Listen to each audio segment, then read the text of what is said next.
Vem para o Alex fazer, João Silva.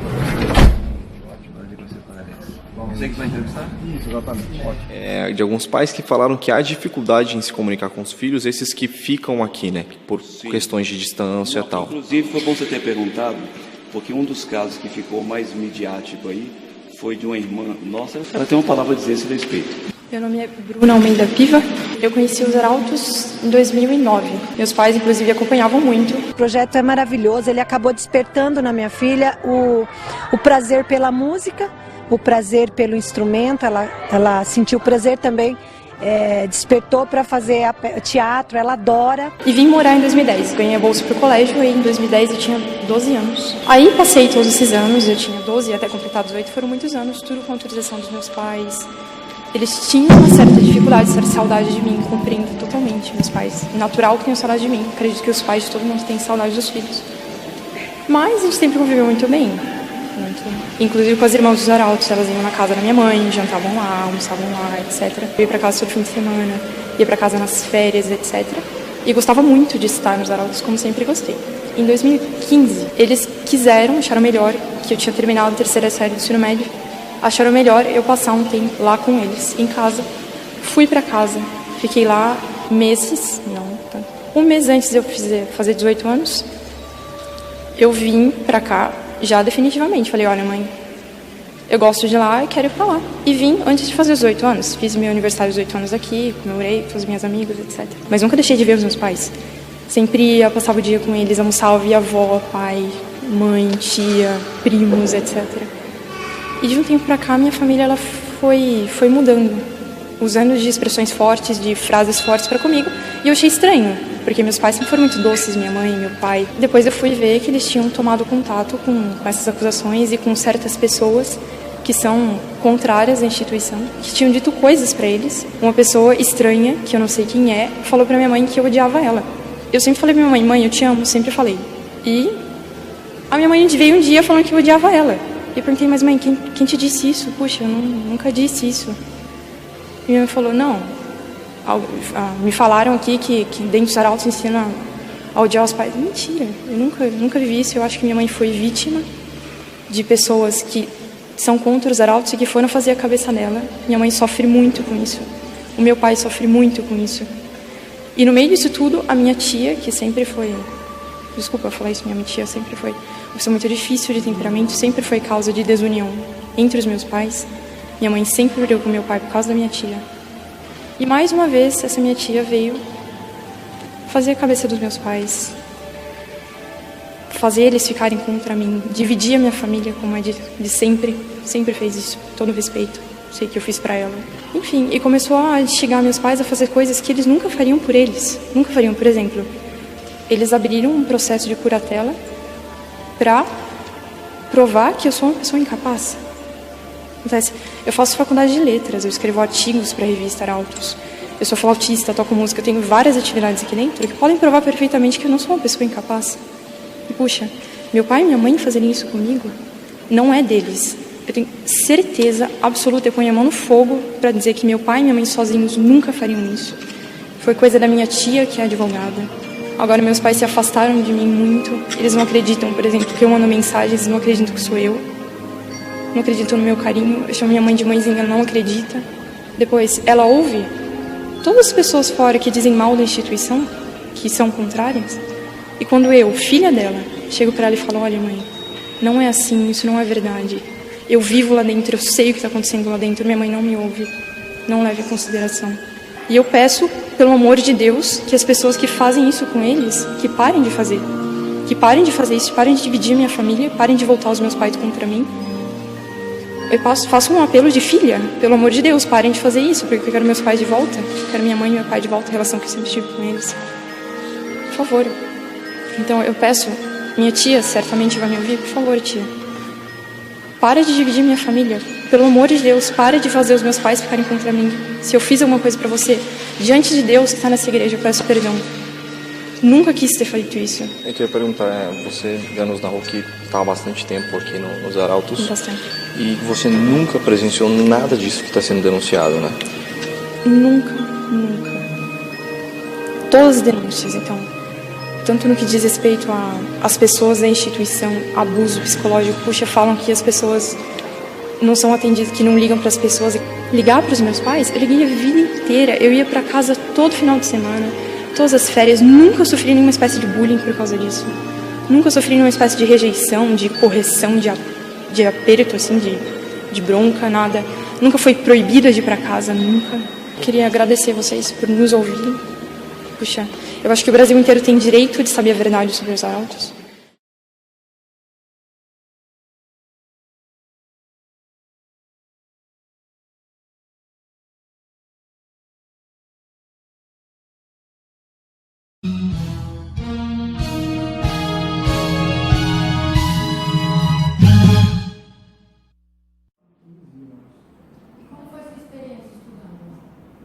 Foi assim, incrível.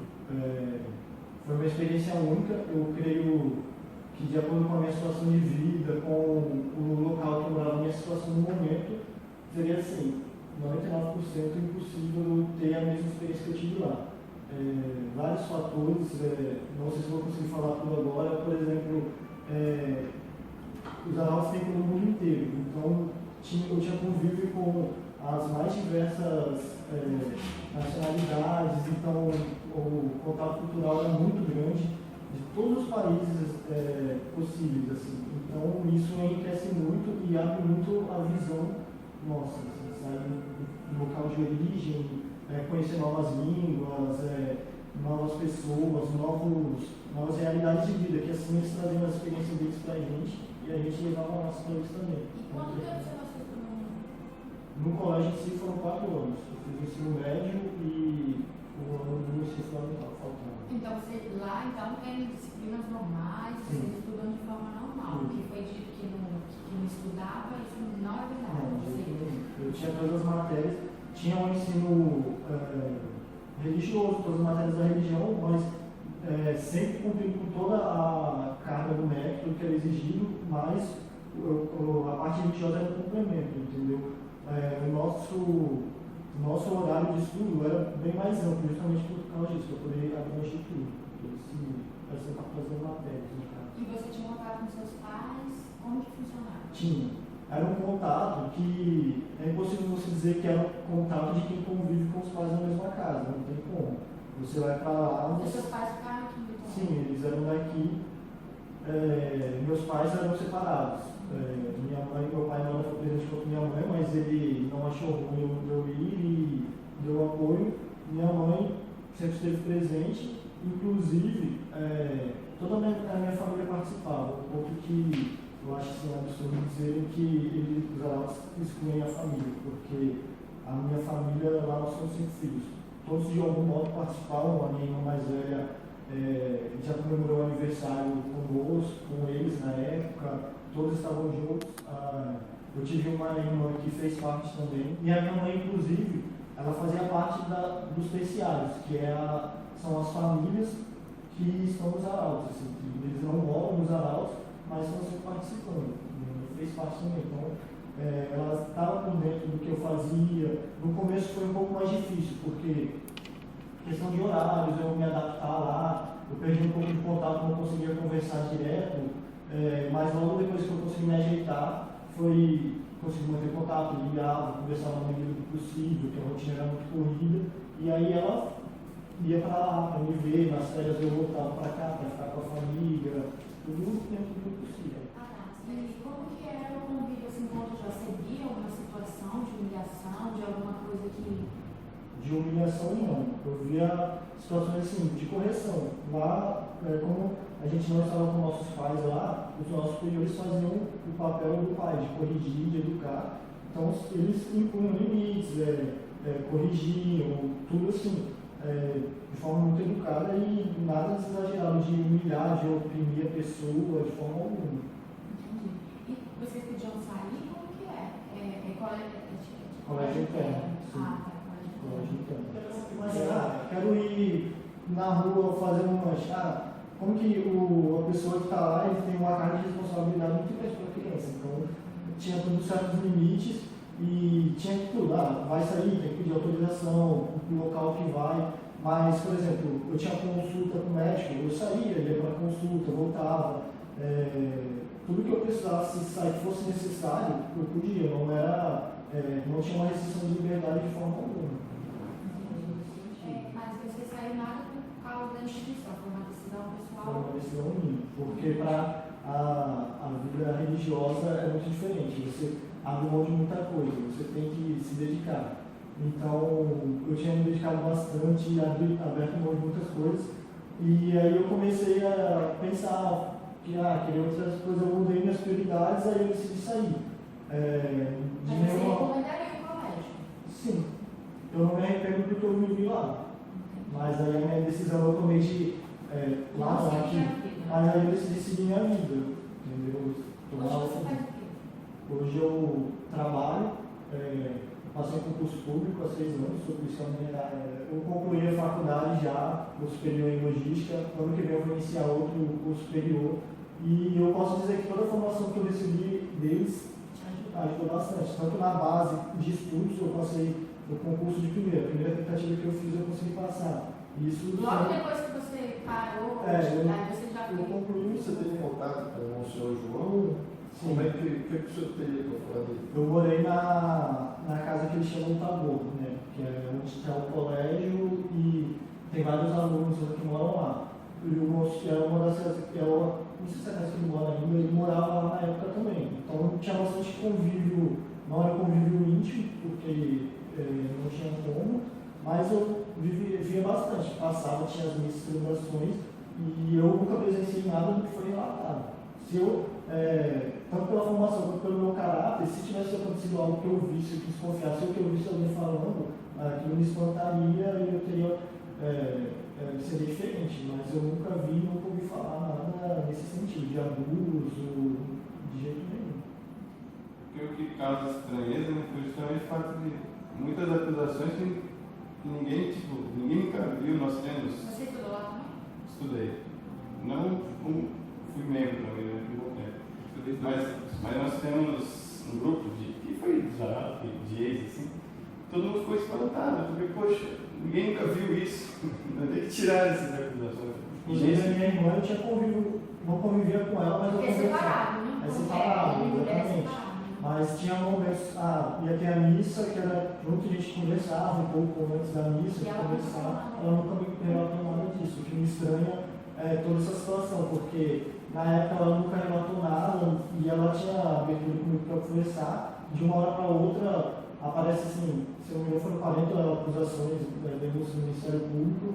Eu estranhei bastante, porque parece algo assim, caiu tudo na mesma hora, algo por trás, porque ela nunca relatou nada disso, nunca contou nada, entendeu? Por isso que causou estranheza para todo mundo, né? Porque isso, a gente ficou muito, às vezes, nós, né, muito mais dobro do tempo que ela ficou lá. Quantos anos é tu? E faz quanto tempo que vocês saíram de lá já? 13 anos. Ficou 13 anos na nossa, 2001 a 2013. Todos os anos faz 13 anos. Você ficou quanto tempo lá? Fiquei 9 anos. Então, você não Por mim, eu não me importo de me expor, mas se for mais interessante não colocar. não falou nome nenhum, mas eu sei que foi o nome dela. Você convive com ela hoje? Sim, a gente mora na mesma casa. Agora, na mesma casa? Não é verdade, amigo? Você nota que tem coisas. faltou uma pergunta. Você tem algum suicídio em massa? Que foi o... Mas ele estaria debatendo as falas dela. Ele estava contando a experiência dele. A frase principal da notícia Não existe coletivo aqui. Esse é aquele caso americano lá, né? Você leu a matéria dela? Não. Porque quando eu saí, eu decidi seguir minha vida. E eu segui, eu não ia ficar. Eu tenho muito respeito à admiração pelos arautos, só que a nossa vida é muito corrida, emprego, relacionamento, tudo isso ocupa muito nosso tempo. Então eu venho aqui de vez em quando e tal, mas eu não fico preso no que acontece ou que deixa de acontecer.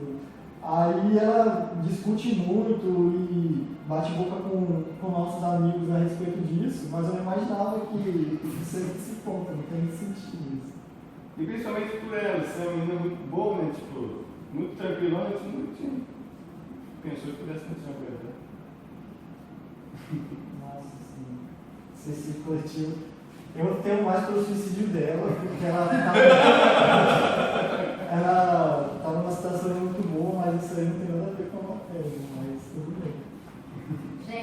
obrigada, tá?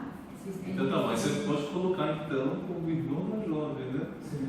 Tá bom, Pedro? Mas aí eu não vou te identificar. Sim, como? Sim. Bom, eu tenho certeza que se você, eu ia comentar, se você pegar para ouvir quem tem coisas para contar a favor, você vai ter muito mais matéria para falar do que o contrário. Porque o nosso grupo também falou, a gente tem um grupo pequeno para fazer esse barulho. o grupo nosso que morou aqui e que veio embora aqui, a gente conversa, ninguém tem nem nada para falar nesse sentido. Todo mundo apoia e é a favor.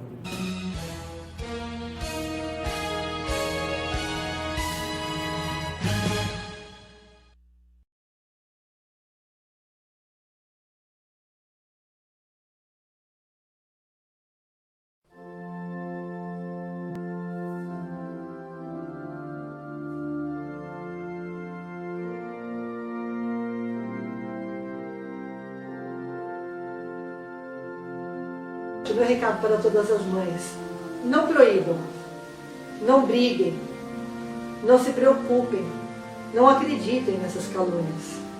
Vejam assim, uma ou duas pessoas falaram contra. Por que os milhares de pessoas a favor não deram depoimento? Se vocês estão acompanhando esses vídeos, vocês me ouviram falando, se não ouviram, voltem e ouçam quando eu falo que eu proibi o meu filho. Eu cheguei a bater com cinto no meu filho. Eu persegui o meu filho. Eu proibia de conversar até por telefone com os arautos. Graças a Deus que Nossa Senhora tocou meu coração e eu permiti que o meu filho voltasse. E o meu filho está lá hoje. Ele é um sacerdote que eu já chorei em muitas homilias dele, mas eu sou mãe. Mas eu já vi muita gente chorando em homilia dele. Eu já vi homem barbado se convertendo numa homilia do Padre D'Artagnan. Eu já vi pessoas em hospitais, à beira da morte, aceitando Jesus pela presença do Padre D'Artagnan. O Padre D'Artagnan já afrontou policiais em casos de acidente para dar a unção dos enfermos para uma pessoa que estava morrendo ou até que tinha acabado de morrer. E o policial disse: aqui o senhor não pode entrar. E ele disse: então depois o senhor me prenda. O senhor cuida do corpo, que da alma cuido eu. Porque ele tem uma preocupação muito grande com o bem-estar das almas. Ele já atravessou a marginal do Tietê à noite com um hábito marrom para atender uma pessoa que tinha acabado de sofrer um acidente. Depois a polícia teve de parar toda a marginal para o policial atravessar com ele de volta pelo risco que ele correu. Mas ele expôs a vida dele, ele não é único. O Padre Ricardo Bastos já fez isso. Pegou uma pessoa que estava entrando num helicóptero do SAMU, isso saiu na internet, saiu na televisão, deu a unção dos enfermos, essa pessoa se recuperou depois e foi lá na Granja Viana agradecer o Padre Ricardo. Se vocês querem ter filhos e filhas honrados, dignos, de mente limpa, de coração limpo, de alma pura, pessoas, não apenas pessoas que vão servir a Deus, que vão se tornar sacerdotes ou leigos de vida consagrada, mas pessoas que vão ter uma cultura geral, e eu falo isso como professora. Pessoas que vão ter um conhecimento de moral, ética e bons costumes. Durmam tranquilos, seus filhos estão em bons lugares. E vocês, mães, que estão sendo envenenadas por essas pessoas que estão mentindo, eu ainda não entendi qual é o motivo dessas mentiras. Realmente eu não entendi, eu gostaria de entender o que está na matriz dessa mentira. Sabe que às vezes até me parece que essa coisa de fake news, de financiamento, a gente está vendo na política tantas pessoas que foram financiadas, que receberam dinheiro na época da eleição, e eu tenho rezado muito desde que isso começou e peço, conclamo, todas as mães, todos os arautos, todos os amigos de arautos, rezem por essas pessoas, mais do que pelos arautos, rezem por essas pessoas que estão com o seu coração tão envenenado. Essas pessoas não devem nem estar conseguindo dormir em paz. É uma guerra sim, é uma guerra da luz e das trevas, do bem e do mal.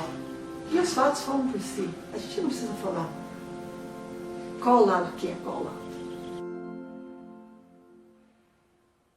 Essas 9 mães, elas me mandaram áudios chorando, que os arautos foram lá e sequestraram os filhos delas, de dentro da casa delas, que nunca mais ninguém deixava chegar perto delas, etc. E, olha, sinceramente, foram áudios que me mandavam às 5h45 da manhã, foram 9 ao mesmo tempo me ligando, em plena Semana Santa. Todas as vezes que eu questionava, Eu falava, como vocês conseguiram o meu número? Ah, não interessa. O que interessa é que você tem que livrar as suas filhas das garras dos arautos. Eu falo, mas eu não estou tendo problema nenhum com eles. Qual é o problema? Não, porque eles vão fazer lavagem cerebral na sua filha, vão roubar, nunca mais vão deixar a senhora ver elas e ela e tal. Falei, não consigo ver dessa forma, né? E falei algumas coisas assim, que se elas eram boas católicas, em plena quarta-feira da Semana Santa, elas deveriam estar rezando, né? E, na verdade, não estavam. E estavam, assim, todo o tempo me atormentando. Aí, quando eu falei que eu ia acionar a polícia, elas pararam de me ligar. Mas o que eu posso dizer para elas é que, infelizmente, Deus vai cobrar delas aquilo que elas estão fazendo numa congregação que é totalmente dele, né? Então, assim, isso não vai nem caber a nós, a mim, fazer um julgamento delas, porque o julgamento que elas terão será muito pior. Porque não tiveram a sabedoria de aproveitar e poder crescer, né? Poder lapidar a alma para que o final da vida delas seja um pouquinho melhor, né? Porque a gente tentando, muitas vezes, a gente ainda erra, né?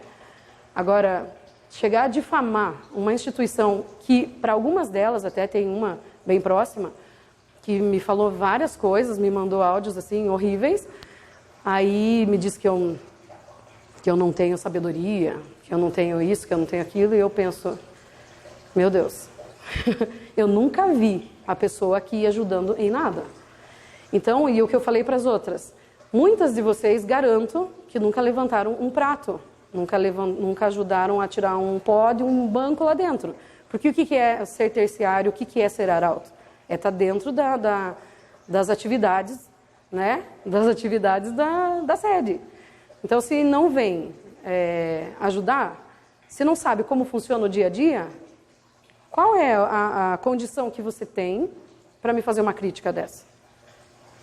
Então, geralmente, as pessoas que fizeram isso, se você vai ver um pouquinho da vida delas, não condiz, né? Você vai procurar um pouquinho saber o que está acontecendo, quem era, o que fizeram, não eram pessoas que se envolveram, não eram pessoas que estavam lá com a mão na massa. Então, qual é o gabarito que você tem para me fazer um julgamento desse? E outra questão, você está preocupado com a minha filha, mas você nem me conhece. Que preocupação é essa? Você não me conhece, né? Então, tudo isso foi falado para elas, foi questionado. Nunca mais recebi nenhuma ligação, talvez porque eu fosse acionar a polícia, né? E também porque elas perceberam que aqui não vai colar, porque a gente está aqui toda hora. Nós estamos tanto na Ordem Primeira aqui, quanto na Ordem Segunda em Curitiba, na Ordem Primeira em Curitiba, então são 3 sedes. Se fosse para eu pegar alguma coisa de errado, eu tenho 3 chances, né, para isso. Então, infelizmente, eu digo para elas que comigo elas caíram do cavalo.